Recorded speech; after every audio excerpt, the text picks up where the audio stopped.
Ce qui est amusant quand on écoute Zemmour, là c'était le grand débat, le grand rendez-vous avec Sonia Mabrouk, ce qui est amusant, c'est la cohabitation dans son discours de remplacement et d'appropriation.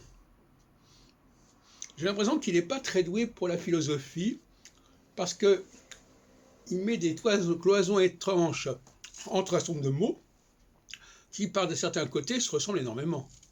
Alors il dit, un étranger doit s'approprier la France, doit s'approprier son passé, doit s'approprier ses ancêtres, son histoire.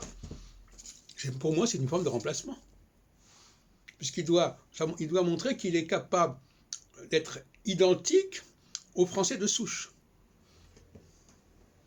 Donc il y a une espèce de point aveugle dans son raisonnement, puisque par ailleurs, il parle de grand remplacement. Mais lui, il propose un grand remplacement. Il dit, voilà, mettons en France des gens qui ont le culte de la France.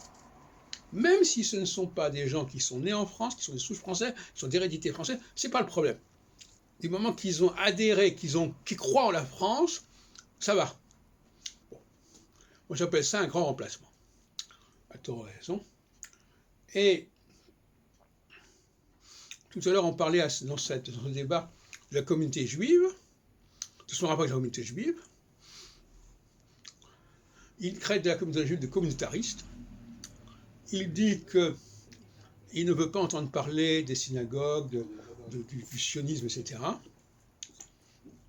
Il ne respecte pas l'histoire des juifs de souche française. Pour lui, ça ne veut rien dire. Ce qui est important, c'est d'aimer. Alors, à ce niveau-là, je dirais que tout simplement, quand on veut aller quelque part, quand quelqu'un part en voyage, c'est qu'il aime le pays où il veut aller. Et qu'il est capable de le dire plus fortement que du pays d'où il vient, où il vit. Donc déjà, il y a un malentendu à ce niveau-là. Les gens qui sont ancrés dans un pays n'ont pas à faire de grandes déclarations d'amour. De la même façon qu'il n'y a pas de déclaration d'amour entre gens de la même famille. C'est les gens qui veulent aller quelque part, qui ont une destination, qui ont une espérance d'aller quelque part, qui vont faire des grandes déclarations.